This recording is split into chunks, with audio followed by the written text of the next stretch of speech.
जी, क्या कुछ हुआ था आप लोगों के साथ?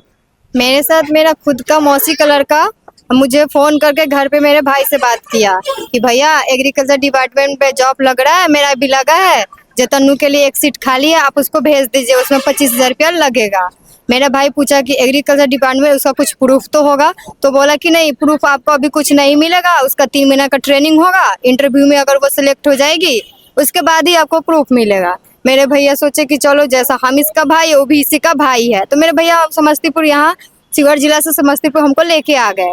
यहाँ आने के बाद हमसे ट्रेनिंग लिया गया, कुछ थोड़ा बहुत पूछा गया कि कहाँ तक पढ़े लिखे हैं, और रात में ही पैसा जमा करवा लिया गया था। उसके कल सुबह इंटरव्यू के लिए हमको रेलवे डिपार्टमेंट में ले गया गया। वहाँ पे जाने के बाद एक शंभू नाम का सर है, वो हमारा इंटरव्यू लिए और हमसे कुछ सवाल पूछे, हमने उसका जवाब दिया और उसके बाद वो बोला कि ठीक है आपका सिलेक्शन हो गया है, 3 महीना का ट्रेनिंग है, आपको यहीं रहना है, खाना है, और 25,000 रुपया जो आप दे रहे हैं वो आपके 15,000 रुपया आपका ये क्या बोलते डॉक्यूमेंट का लग रहा है और 10,000 रुपया आपके रहने खाने का लग रहा है।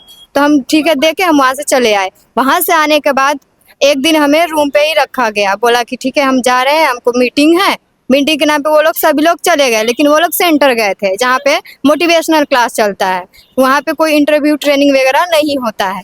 वहाँ पे 2 दिन के बाद हमको ले गया गया। वहाँ जाने के बाद हमको बताया जाता था कि लोगों को कैसे बहकाना है, मीठी मीठी बातों में कैसे फंसाना है, कैसे मोटिवेट करना है। वहाँ से आने के बाद हम 2-3 दिन के बाद हमको बोला गया कि तुम्हारे फेवर में कोई है तो एक सीट खाली है, उसको बुला लो।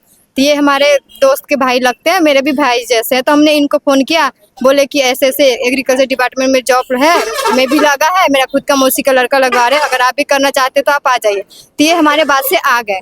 2-3 दिन के बाद जब हम उनसे पूछे कि ऐसा मतलब प्रमोशन लेने के लिए हमको क्या करना होगा, कैसे मेरा क्लियर होगा, तो बोले कि अगर 2-3 आदमी को तुम बुलाते हो तब जाके तुमको सैलरी मिलेगा और यहाँ काम होगा, अगर तुम 2-3 आदमी को नहीं बुलाते हो तो तुमको सैलरी नहीं मिलेगी। अच्छा, मतलब नेटवर्क मार्केटिंग। जी, नेटवर्किंग मार्केटिंग, ये पहले हमको नहीं बताया गया। तो 10 दिन रहने के बाद हमको ये बात जब पता चला तो हम इनको बताए। फिर जब हम दोनों को ये बात पता चल गया तो हम लोगों से एप्लीकेशन लिखवाया गया। हम लोग बोले कि हमको ये काम नहीं करना है, हमको घर जाना है। तो एप्लीकेशन में लिखवाया कि 21 दिनों के अंदर आप लोग का पैसा पेमेंट चला जाएगा, आप लोग जा सकते हैं।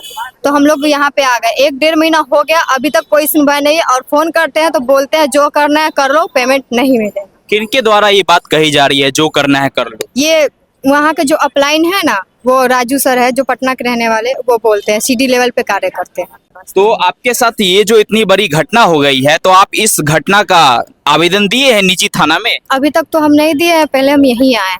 समस्तीपुर में ही आए हैं? जी। तो यहाँ पर जो जिस कंपनी के द्वारा ठगी की गई है, तो यहाँ के अस्थाई थाना में कंप्लेन किए हैं इस चीज का? जी, अभी तक नहीं किए। यहाँ भी नहीं किए हैं, और जहाँ आप अस्थाई रहने वाली है जहाँ की, वहाँ भी अस्थाई निजी कंप्लेन नहीं किया है, डायरेक्ट हम यहीं पे आए हैं। तो आपके गार्जियन के थ्रू यहाँ पर आप लोगों को भेजा गया था? जी। तो आपके गार्जियन को क्या कुछ कहा गया था जब वहाँ पर वो विजिट किए थे तब? मेरे गार्जियन को बोला गया था कि ये सरकारी जॉब है, 3 महीना का ट्रेनिंग इसको दिया जाएगा, अगर 3 महीना में ये क्लियर कर लेती है तो उसके बाद इसको अदर स्टेट में ब्लॉक में भेजा जाएगा, जहाँ पे खाद वगैरह बनता है, उसका इसको डायरी मेंटेन करने का काम दिया जाएगा। ट्रेनिंग में इसको 18 से 24 हज़ार सैलरी मिलेगा, अगर क्लियर कर लेती है तो 30,000 का सैलरी मिलेगा।